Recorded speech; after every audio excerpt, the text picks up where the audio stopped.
Buenos días, queridos amigos y queridos hermanos, fieles televidentes de Televisión Católica Arquidiocesana TVK, la señal que te transforma. Sean bienvenidos a la 67ª edición de su programa Al Pie de la Cruz. Le damos nuevamente infinitas gracias al Señor porque es bueno y porque es eterna su misericordia. El día de hoy tenemos un tema que vamos a agarrar los 66 programas anteriores y los vamos a meter en una licuadora y nos vamos a tomar este juguito, porque este juguito es el que le da sentido a todos los programas que hemos hecho. Vamos a hablar de la gracia divina, vamos a hablar de la gracia del Señor, de la gracia que viene de lo alto. Y para tocar este tema que le hemos llamado gracia y voluntad, nos acompaña nuestra querida amiga Sor Marta Seckmeister. Hermana, buenos días. Muy buenos días, estoy feliz de estar con ustedes y hablar con usted sobre este tema. Ojalá así que de verdad llega en un modo concreto y real que podemos decir de este tema. Claro, de hecho la hermana en las comunicaciones que hemos tenido me mandó un consejo que es la clave del programa del día de hoy, me puso sin estrés. Así que vamos a tocar este tema muy bonito y quizá para empezar le comentaba yo a ella de que siempre tenemos que encontrar las entradas oportunas para los programas y como ustedes saben, el programa tiene contenidos también bastante elaborados, muy sesudos, con mucha doctrina, mucha teología, pero nos vamos a remitir al rosario, ¿verdad? Y a la oración que nuestra Santísima Madre le enseñó a los 3 pastorcitos de Fátima, oración que usted repite cada vez que termina un decenario, ¿verdad? Cuando terminamos decimos, Señor, líbranos del fuego del infierno, lleva al cielo a todas las almas, especialmente a las más necesitadas de tu misericordia. La misericordia de Dios es aquel don que viene de lo alto, que supera la justicia divina, incluso como dice el libro de la sabiduría, hermana, que dice que en el capítulo 2 dice que su poder es del mismo tamaño de su misericordia. Dios es misericordioso y por eso nos da su gracia. Pero aquí, parafraseando a un jesuita muy famoso y recién fallecido, el padre Carreira, vámonos primero a la parte conceptual y eso es lo que yo le quiero preguntar primero. ¿Cómo le definimos a nuestros espectadores qué es la gracia? Mire, quizá yo comienzo con una anécdota. La teología antropológica que habla de la gracia, antes de mí daba el padre Tim Brackley, un gran hombre de los Estados Unidos, que hoy es el 16 de noviembre, la fecha de los jesuitas, la fecha de las 2 mujeres que fueron matadas por los militares. El padre Dean llegó de los Estados Unidos para sustituir con un hombre un doctor de mucho conocimiento y en la clase le preguntaron qué es la gracia. Y él dice, como usted ha citado esta oración que decimos, hay un malentendido. Este malentendido es que tenemos que mendigar a Dios por la gracia. Y Dios después decide, porque quiero mucho a Víctor, lleno su vasito, que es él, hasta el tope. A la Marta no me gusta tanto, por eso lo doy un poco menos, ¿no? Él ha dicho, eso es un gran malentendido, que Dios a una persona da mucha gracia, a otro un poquitín, a otro un poco más, sino la realidad es, y el Bardín fue muy chistoso, se echaba arriba de la mesa, boca abajo, y ha hecho movimientos de nadar. Y ha dicho, Dios nos llena un poquitín con gracia. Todos nosotros estamos nadando en la gracia. El amor de Dios nos acoja. Estamos inciertos, todos en la gracia. Esa es la primera verdad que tenemos que entender y me refiero a eso sin estrés. vengan y comen y beban sin pagar. Quiero decir, la gracia está relacionada a la palabra gratis. Gratuito. Dios está gratuitamente, estamos envueltos, nadando en el amor de Dios, en la gracia de Dios. Eso es mi entrada al tema. De hecho, la devoción al Sagrado Corazón siempre nos presenta al Sagrado Corazón como un océano infinito de gracia.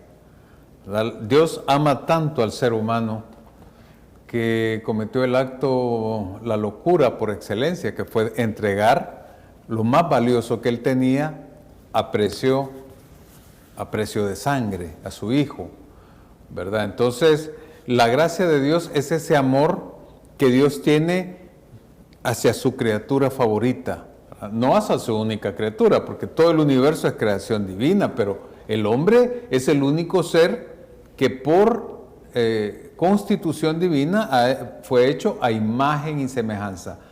Ahora, esta gracia divina que se nos da tiene como necesidad o como objetivo que mediante esa relación personal también haya un cambio sustancial en nuestras propias vidas. ¿Es así? Sí, quizá podemos entenderlo así. Lo primero es la gratuidad. Gratuidad, correcto. Dios nos salva gratuitamente. Pero viene el segundo tema muy importante que dice, pero no sin nosotros.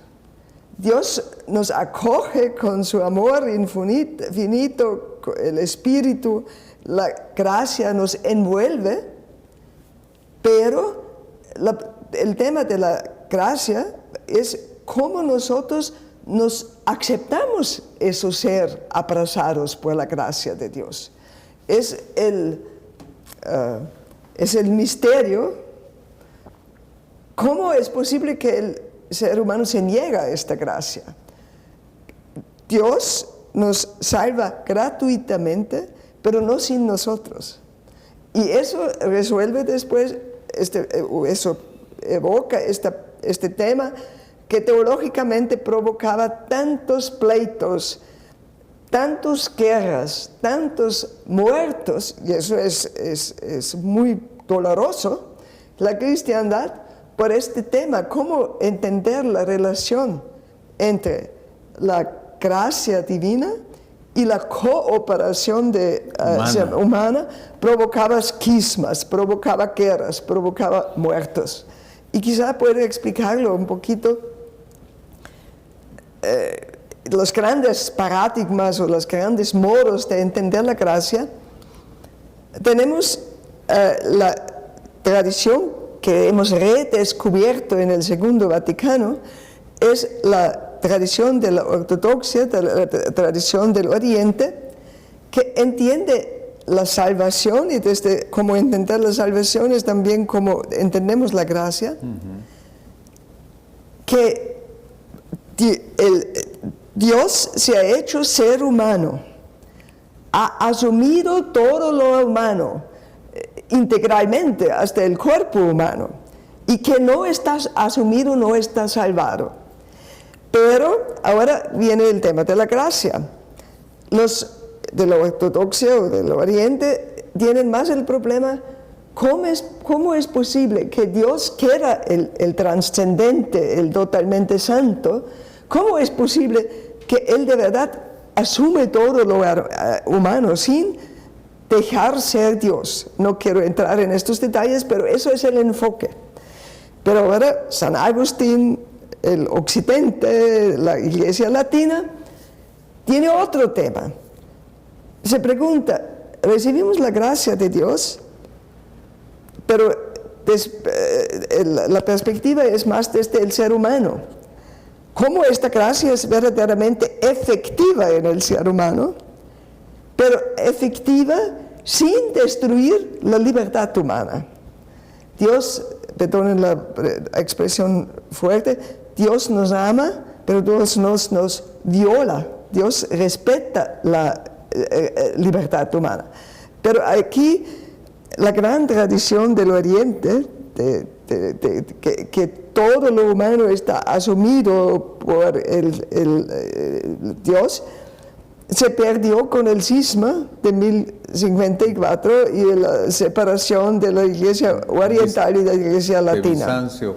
Bizancio con Roma, sí. Eso fue la primera división que dejar perder mucho. Quizá ya antes, hay que decir, los bizantinos fueron muy metafísicas. Quiero decir, la naturaleza divina y la naturaleza humana, todo bien. Pero eso es bastante ya lejos del Evangelio. En estos días también murió otro gran jesuita, José María Castillo, que nos recuerda a qué es la gracia en la vida de Jesús, en la realidad de Jesús. Y eso tiene poco que ver con esta metafísica de los griegos. Chepe Castillo siempre ha dicho, y me gustaba mucho, Jesús tenía 3 grandes preocupaciones. ¿Y qué fueron estas 3 preocupaciones? La comida, la salud y las relaciones sociales. Quiero decir, en el Evangelio mismo, en la Biblia misma, perdonen otra vez la expresión, tenemos una visión bastante materialista de la gracia. La gracia se realiza donde estamos juntos y comemos y tenemos para comer y no tenemos hambre. La gracia está donde no es, desde los griegos y esta helenización del cristianismo, comenzó el problema, la gracia es algo íntimo, invisible y para el más allá. En la Biblia misma tenemos una visión de gracia.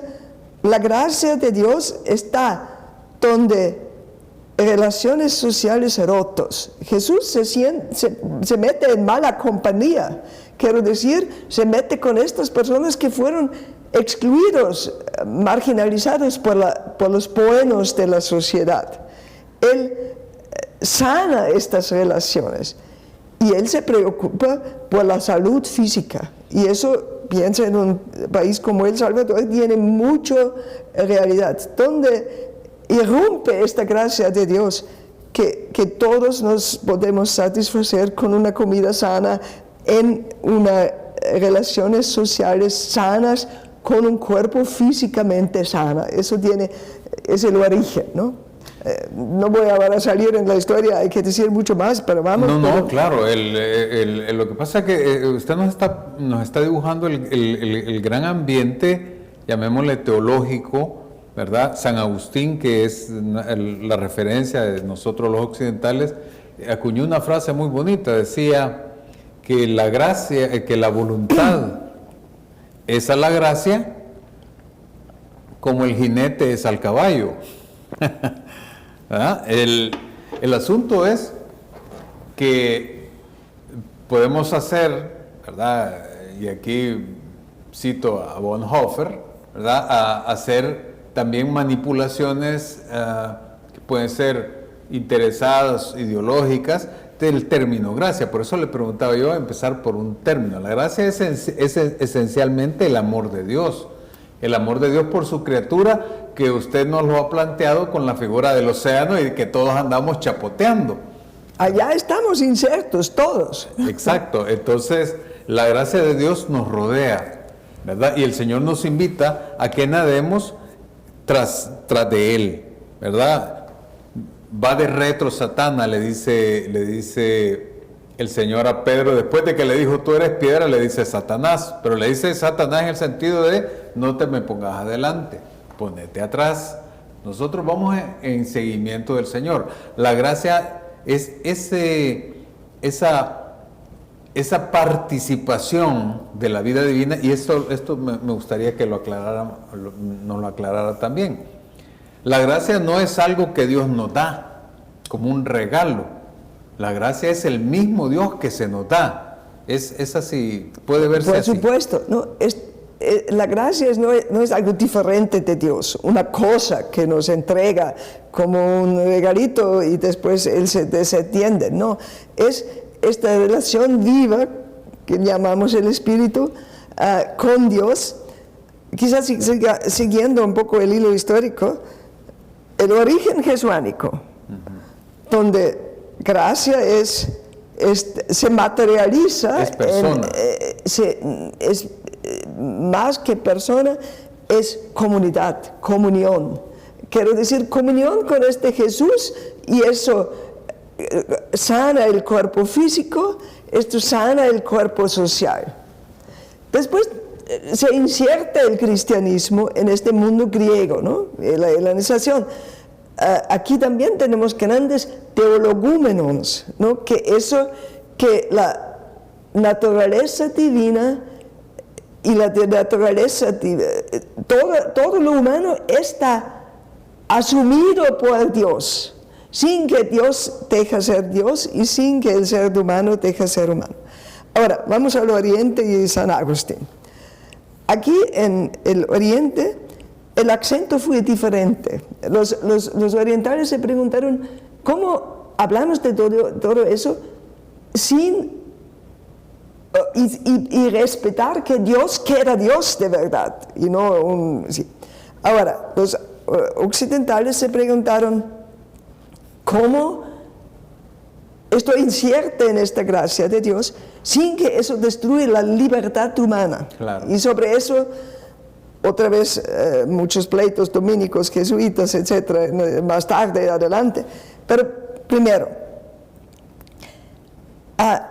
¿cómo es esta cooperación entre el ser humano? Eso después para los luteranos, eso es el tercer paradigma grande.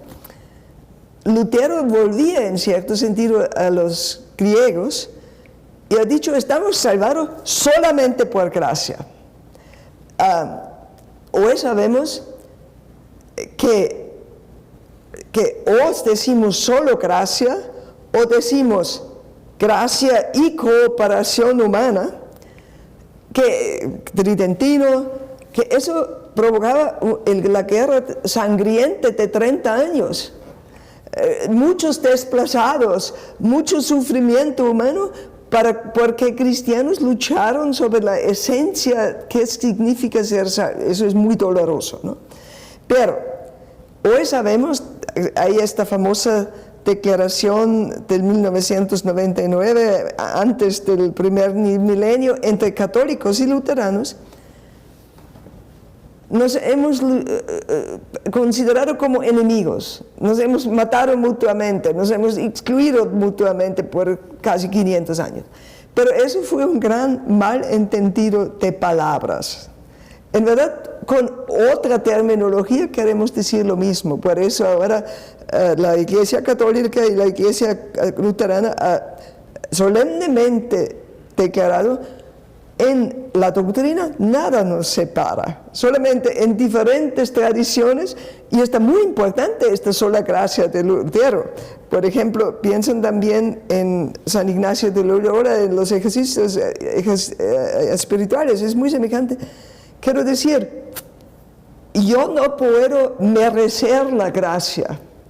Yo soy un hombre muy santo, una mujer muy santa.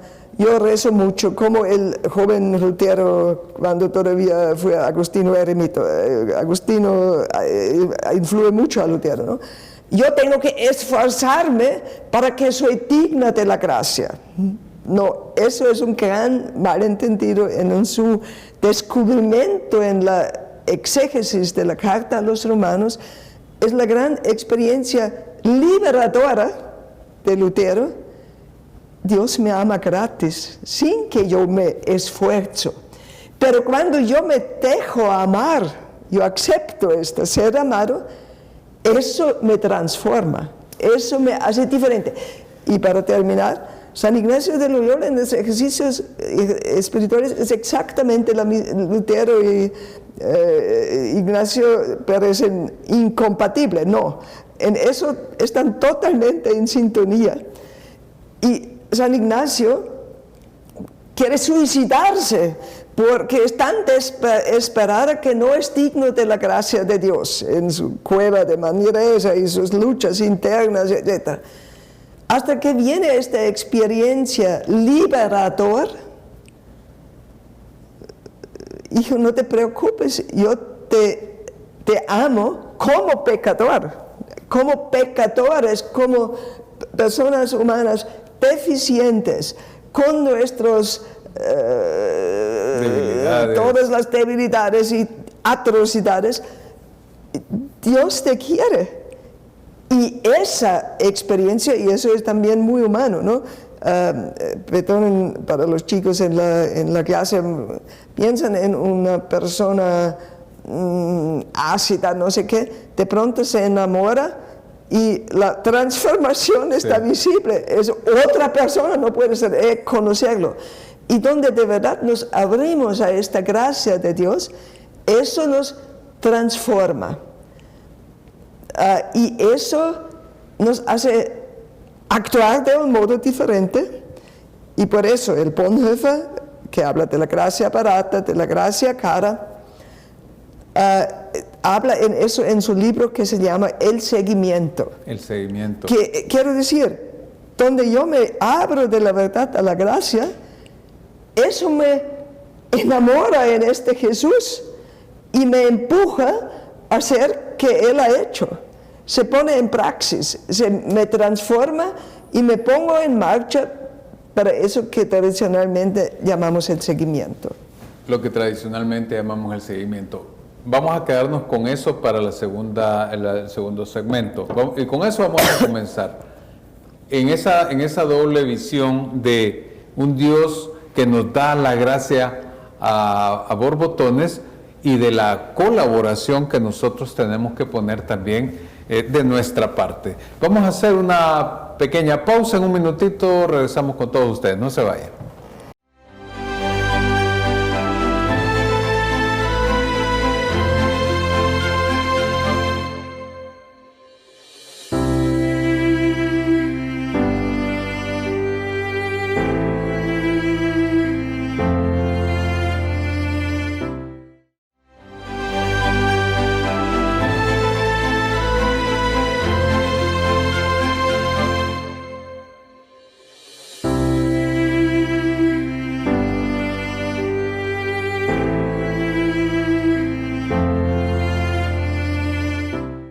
Gracias por continuar con su programa Al Pie de la Cruz. Hoy estamos hablando sobre la gracia y la voluntad.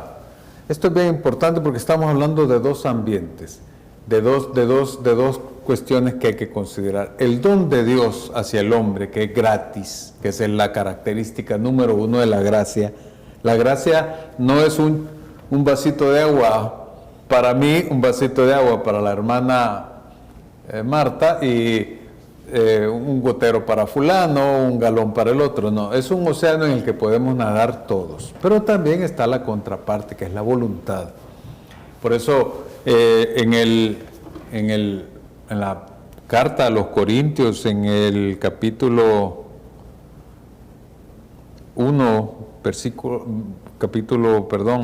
6, versículo 20, dice: ustedes han sido comprados a un precio muy alto.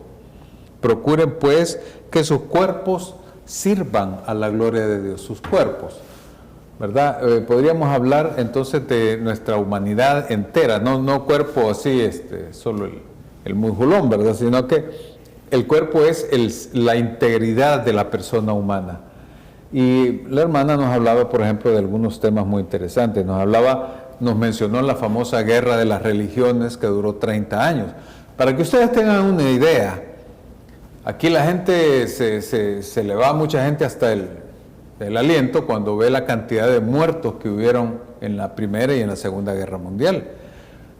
Pues en esos 30 años de la guerra, más o menos el 25% de los países involucrados, de las naciones y las tribus involucradas y los pueblos involucrados, resultaron muertos. Un porcentaje elevadísimo, una guerra sangrienta, terrible, por un malentendido llevado a esos niveles por intereses de otro tipo, no por intereses estrictamente teológicos. Eso por un lado. Por otro lado, también nos habló de Lutero y de San Ignacio de Loyola.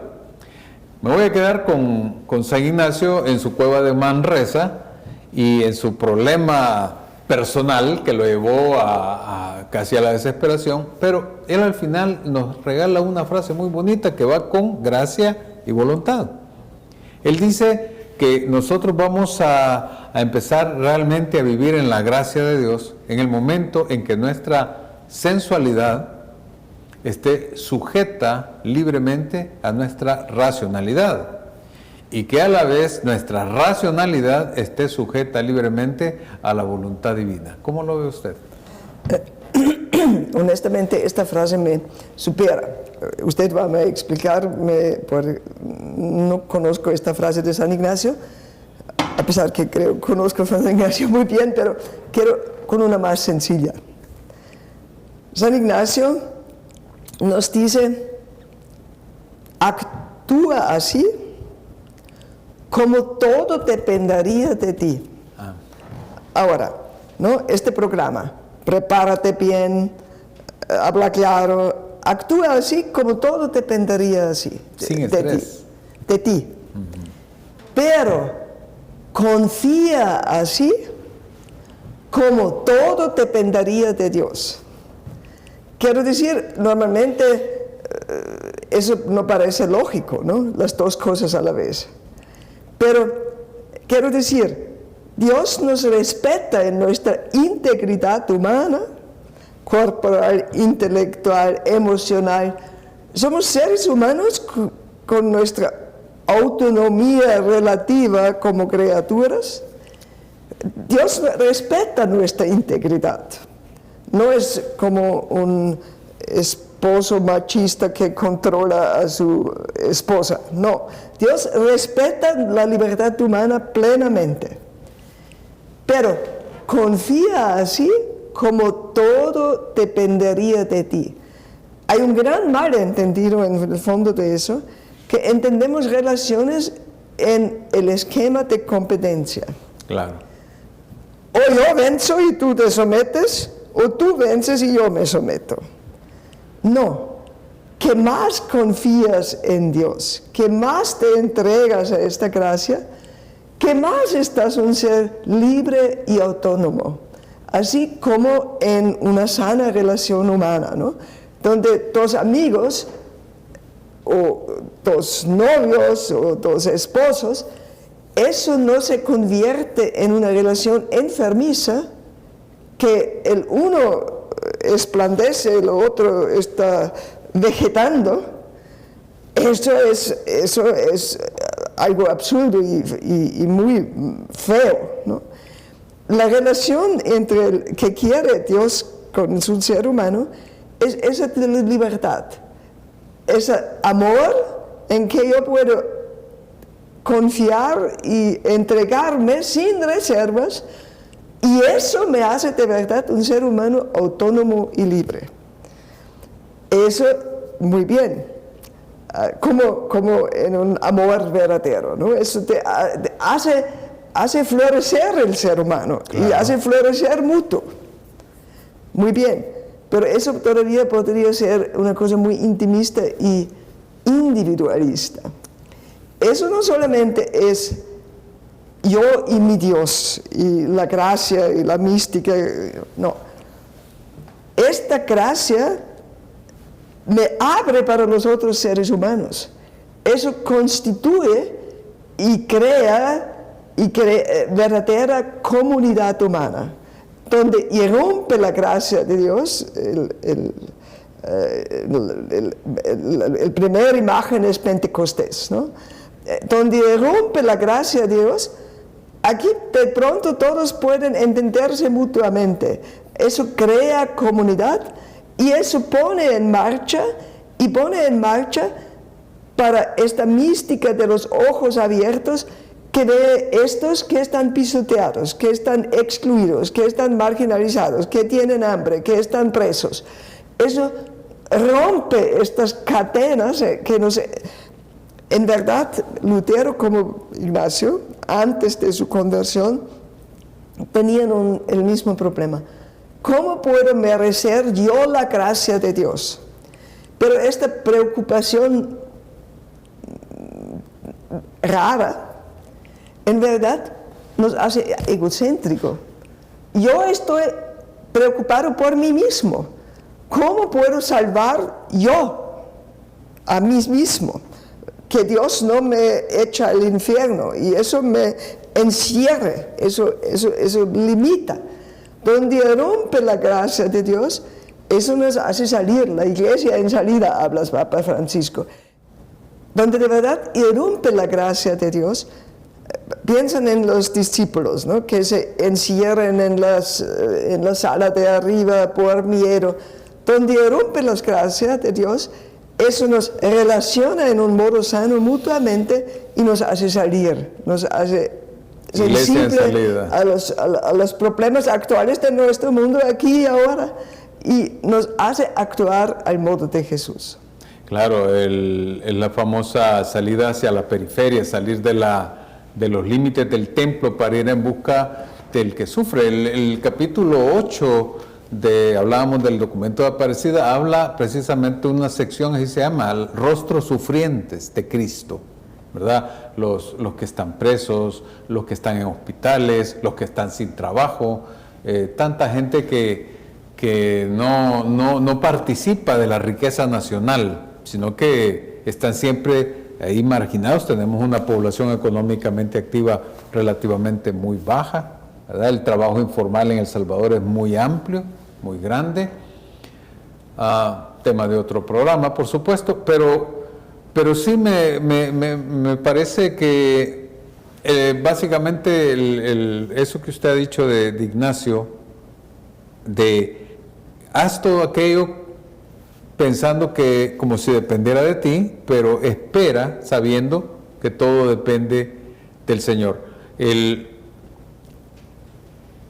ser criaturas buenas no es lo mismo que ser criaturas nuevas, ¿verdad? El buenismo puede en un momento determinado también cerrarnos a la gracia. Mire, el moralismo, no quiero excluir la palabra buena, ¿sabe por qué? Hoy es el 16 de noviembre, ¿no? La memoración de nuestros compañeros de la UCA. Cuando el padre Sobrino preguntaron inmediatamente después del asesinato, un comentario que es pedir mucho de una persona traumatizada, ¿no? Él respondió, solamente sé una cosa, he vivido con gente buena. Por eso no quiero, usted entiende, la palabra buena es otra cosa que moralismo. Moralismo es yo trabajo en mi propia perfección para cumplir la ley de Dios, sí, y me considera como Jesús y sus disputas con los fariseos, yo me considero como una persona buena y digna. Como el hijo mayor. Exacto.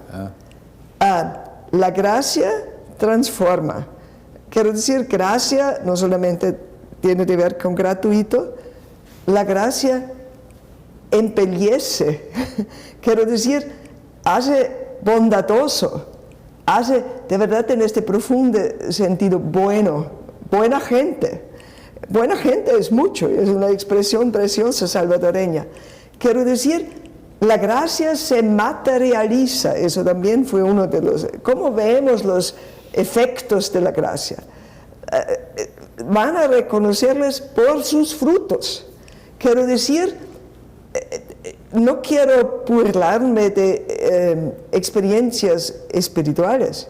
Es muy importante que tenemos estos momentos de profundidad donde sentimos en nuestro más íntimo ser amado gratuitamente. Pero eso se reconoce por la transformación. Por eso nos hace personas que son capaces de relacionarse en un modo de respeto con cada otra persona, no crearse superiores por haber recibido algo especial de Dios. No, nos da esta humildad graciosa que se acerca a a todos los otros seres humanos y a toda la creación. Claro, cuando el Señor comienza su ministerio público, nos da una expresión que nos da pie para la última parte del programa. Él dice, el tiempo se ha cumplido, el reino de los cielos se ha acercado, conviértanse y crean en el Evangelio. El Catecismo de la Iglesia Católica nos presenta un apartado que se llama gracia y justificación, y nos dice que el primer fruto de la gracia, es ese, es la conversión, pasar el Evangelio, instalarlo en la propia vida.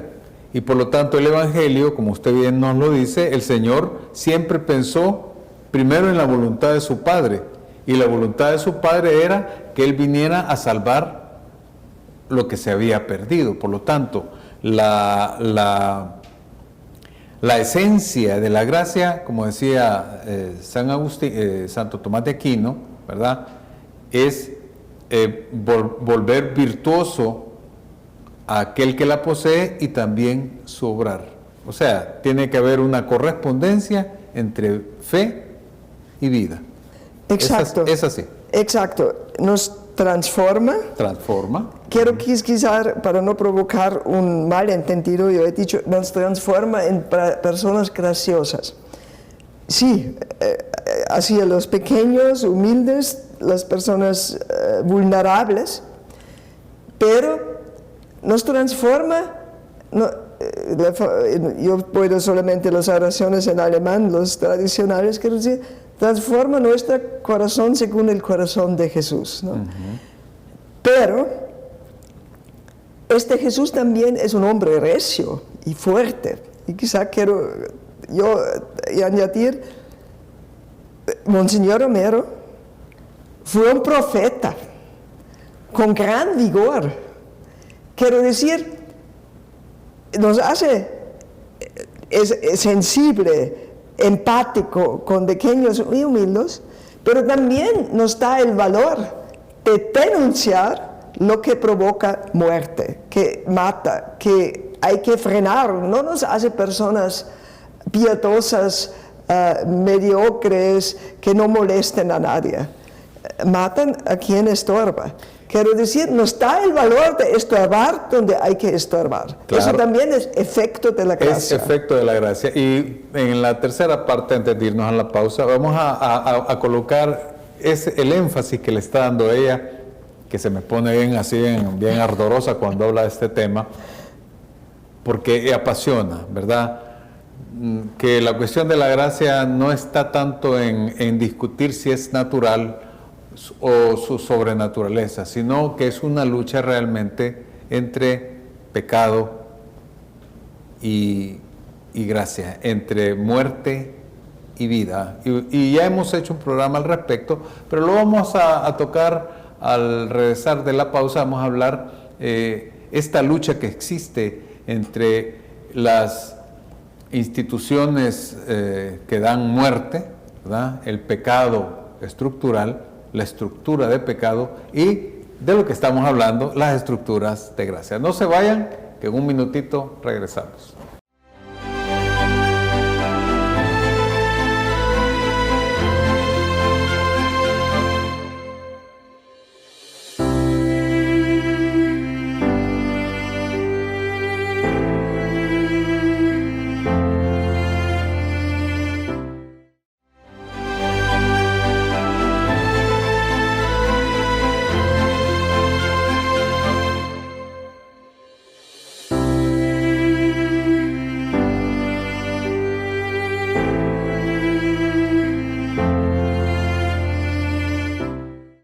Gracias por continuar con su programa. La estamos pasando muy bien con la hermana, porque aquí yo creo que si tuviéramos micrófono abierto nos quedamos un par de horas, pero solo tenemos los últimos minutos de este programa.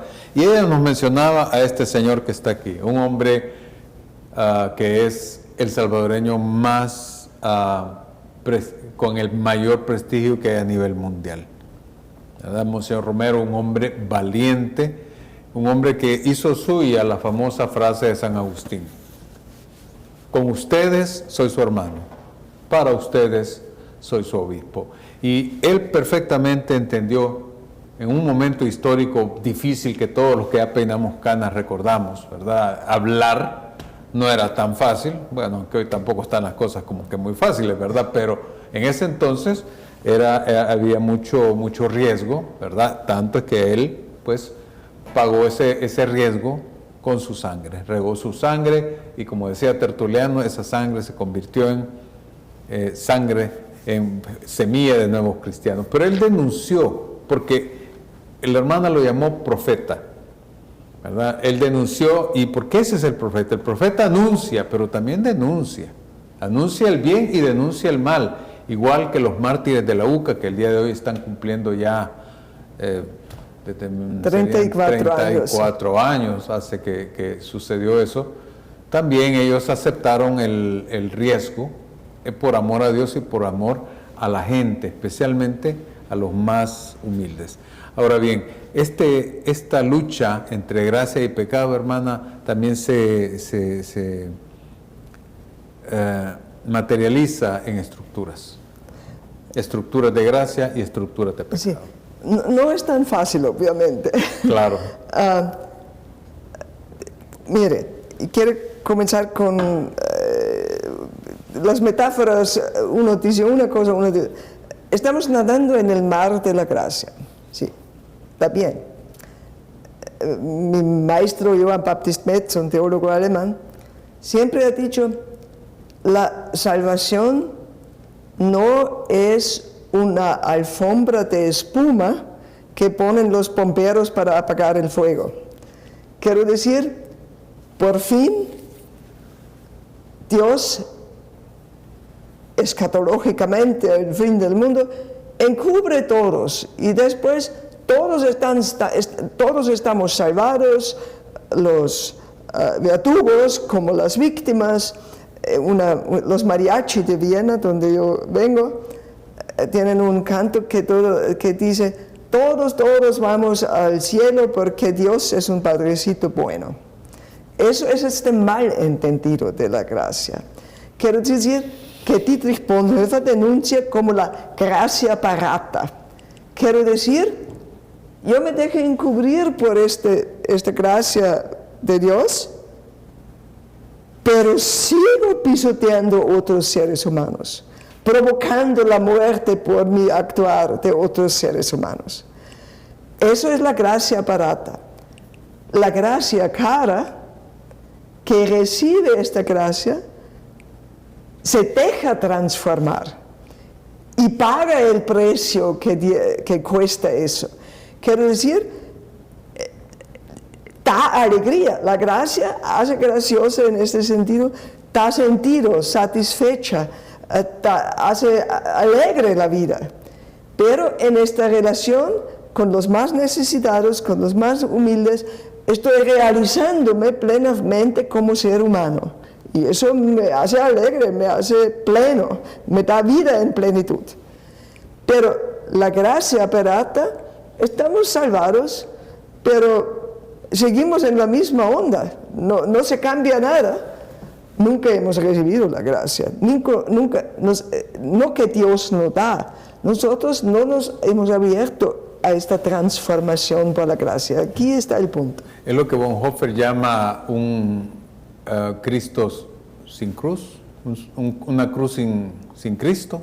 Exacto. Un Cristo sin compromiso.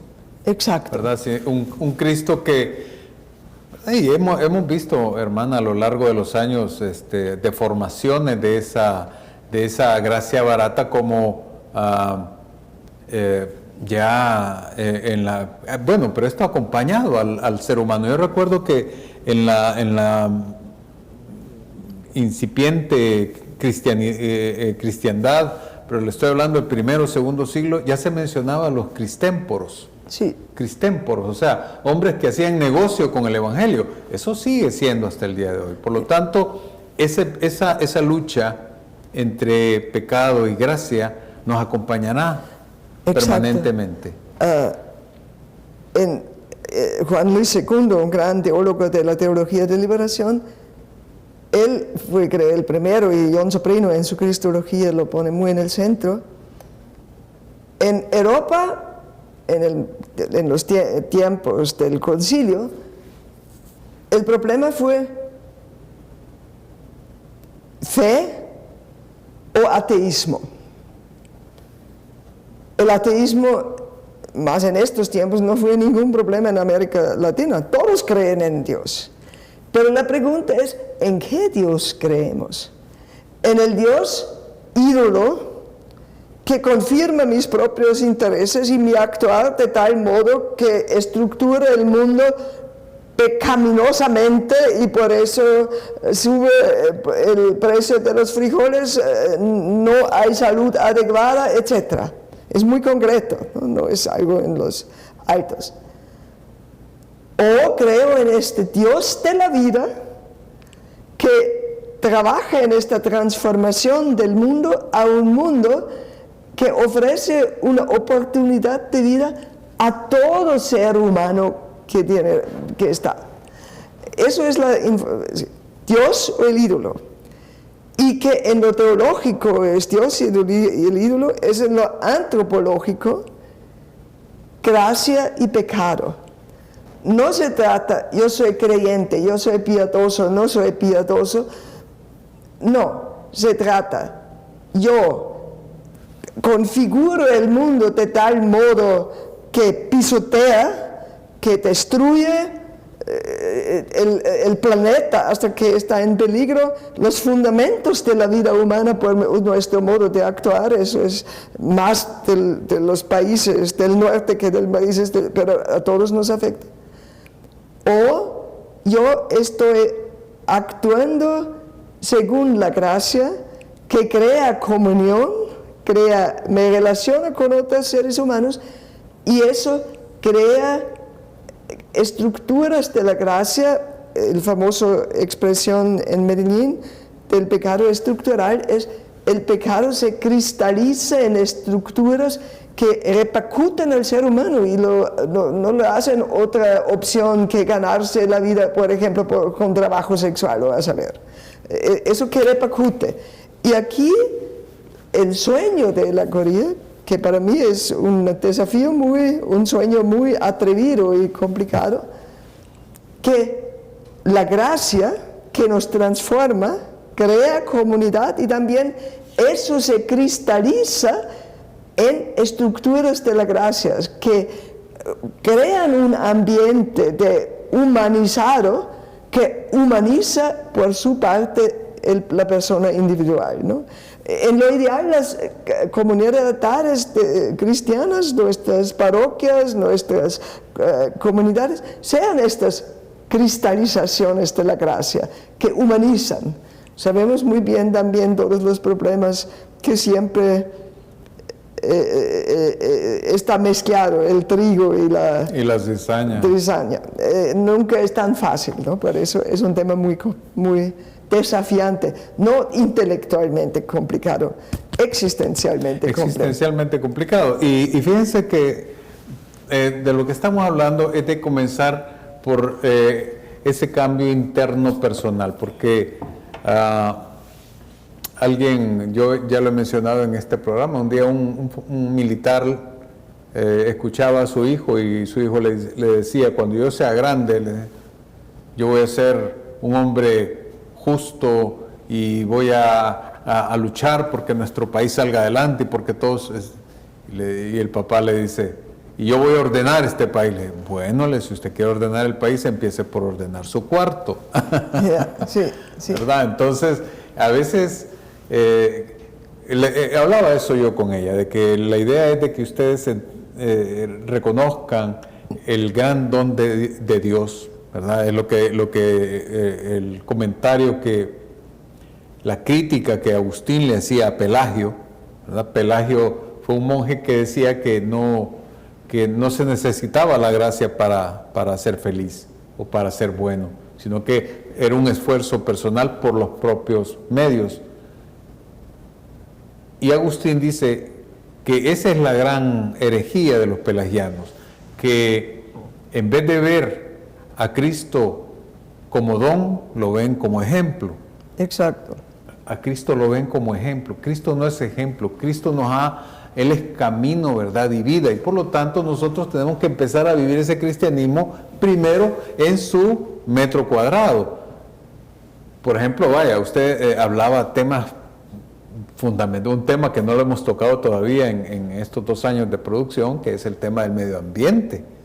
Todos nuestros queridos televidentes pueden contribuir perfectamente al medio ambiente, sembrando árboles, evitando los basureros,